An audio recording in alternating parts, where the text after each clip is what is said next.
Hi, if you're just joining, welcome to the 2020 Game Expo at Florida Poly University. I'm your host, Christian Navarro. With us today, we have the developers for a new game called Electric Storm, with our developers, Jonathan Dixon and Nathaniel Florer. Can you go ahead and tell us a little bit about the game? Yeah, so Electric Storm is a retro shoot 'em up. It's intended to be made in the style of old NES games and arcade games. There's 3 levels to it.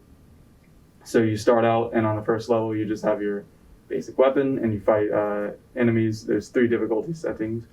So in a second here on the video, it'll go to the controls. It's simple, just W, A, S, and D to move up, down, left, and right, or up, left, down, and right, rather. You can press space to shoot as well as left click. Throughout the game, you get new weapons, so you can cycle through them. And then there's other buttons to return to the level and go to the main menu, or return to the main menu and go to the next level and stuff. So here is the gameplay. Like I said, you can move up, down, left, right, shoot enemies, and yeah, every level has a boss, and the game is basically just going through all 3 levels. Now, do either of you enjoy playing games in this style, retro games? What would some other games be like this? Yeah, so I'm really into retro games. My favorite game is Shovel Knight, and so I really enjoy games similar to what, I played a lot of Game Boy Advanced and GameCube as a kid, and so a little bit of older games. Yeah, I'm kind of similar. I love the retro games. I think I played Pokemon games and everything. I know I love pixel art is probably some of my favorite art styles as well. So I love the style. Well, I love the style too. I grew up on these kind of games. We didn't call them retro back then. But you did acquire the side-scroller retro style. How would this game be unique or different than other side-scrollers? Well, how do you feel that this game is unique from other retro games? What components did you put in here that really make it special to you? What's your favorite part? I think the thing that sets it apart the most is the weapons that you get by defeating bosses. So when you defeat a boss, you get a new weapon for the next level. There's not too much that is overly revolutionary. We're definitely planning on continuing working on the game, and there will be more stuff to come. But at least in this version, it's more of an homage to older games than trying to reinvent. Yeah, this game is also kind of more of like a proof of concept for something that we want to do later on. Mm-hmm. So it's the start of something. Okay, was that a boss? Yes, that is the boss. It should be pointed out that this video was taken a little bit before we finished all of the aesthetic things, and so I don't think you could tell that the boss was being damaged, but that's been updated for the release of the game. There's also a little bit that'll kind of scroll by in the background as well to make it feel a little bit more alive. Aesthetic changes. Yeah. And okay. Yeah.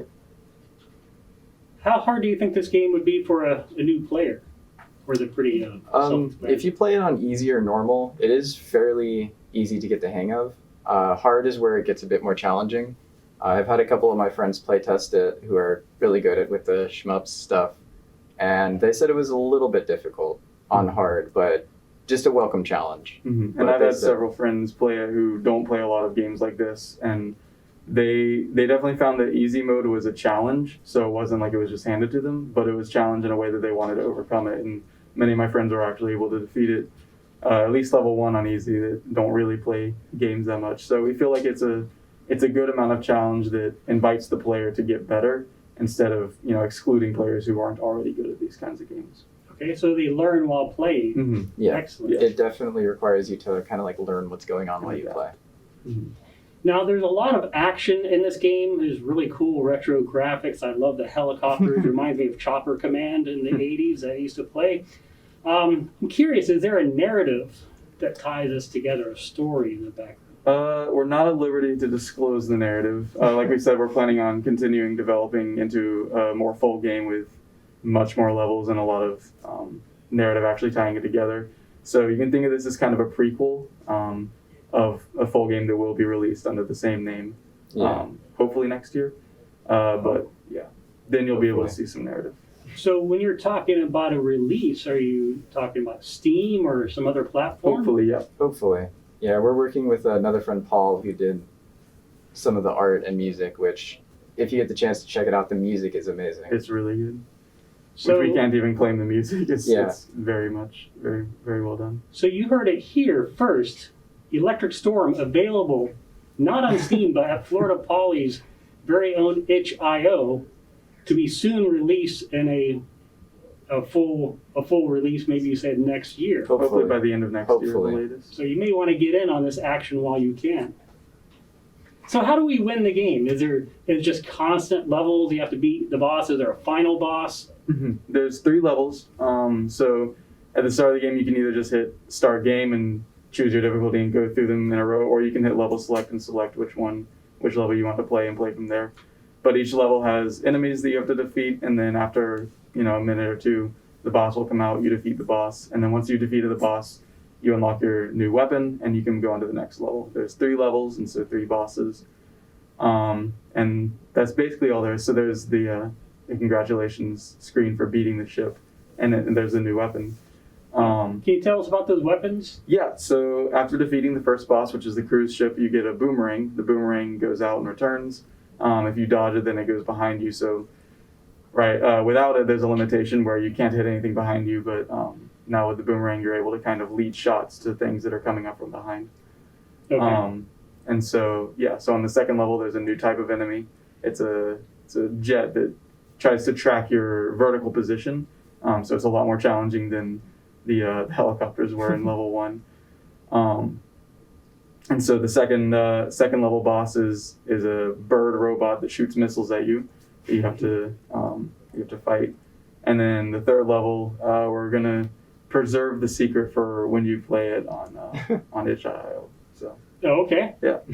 So you have to play it on itch.io to find out what the third level, the Teasing bonus into playing it. and the boss is going to be. Mm-hmm.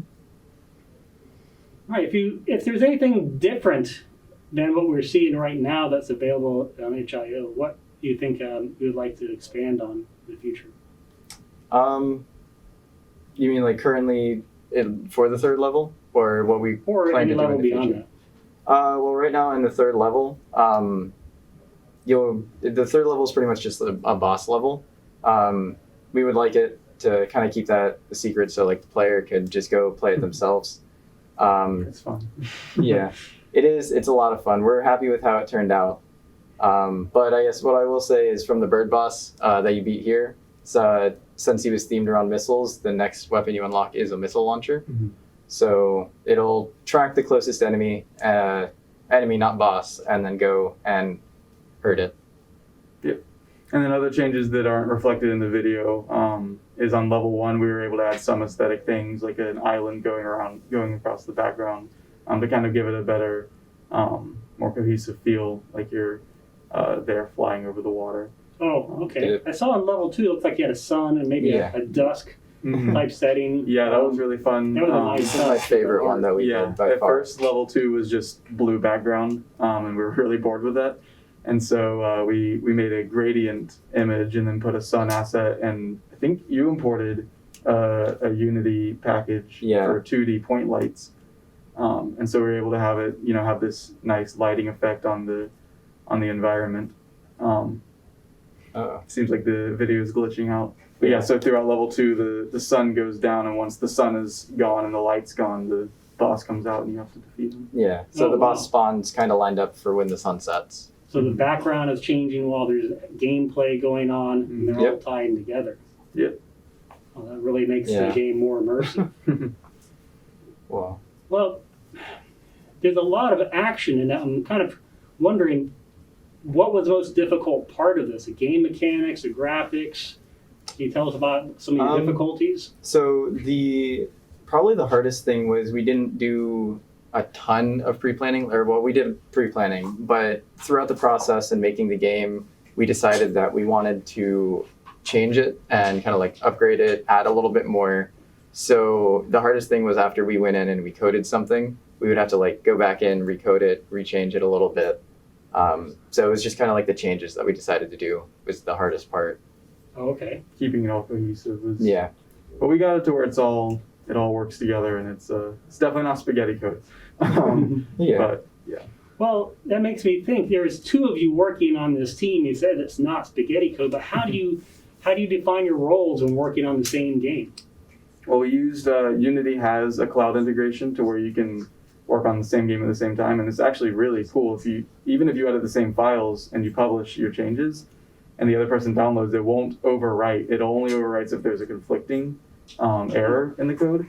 And so we're able to use Discord and just sit on voice call, or if one of us was only available, then we would work alone, and just say, hey, are you working on this file? Oh yeah, I'm working on level 2 right now. And it's like, okay, well, I won't publish my changes yet. And so we were able to figure out what each other was working on, and able to figure out what we could and couldn't do to overwrite.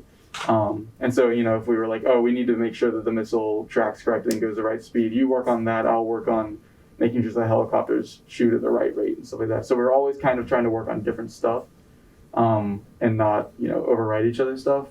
And we also made sure to follow, naming protocols and use the same camel case and all that kind of stuff, so that we could read each other's code and use comments and things like that, so that it was consistent. So it sounds like you definitely have the basics down for working together as a team. Yep. But what kind of skills do you think you could acquire to become better game developers in the future, when maybe you're going to be working on a AAA title someday? I think it's mainly just kind of completely doing the pre-planning and committing to something that we want to do beforehand. Because like I said, we went back through and we were like, this doesn't feel quite right. We wanted to change it, or we wanted to add something. So I think we would need to go in and actually like plan and commit to something more so. Okay, more planning. More time devoted to really, really defining what we want and what we don't want before moving into development.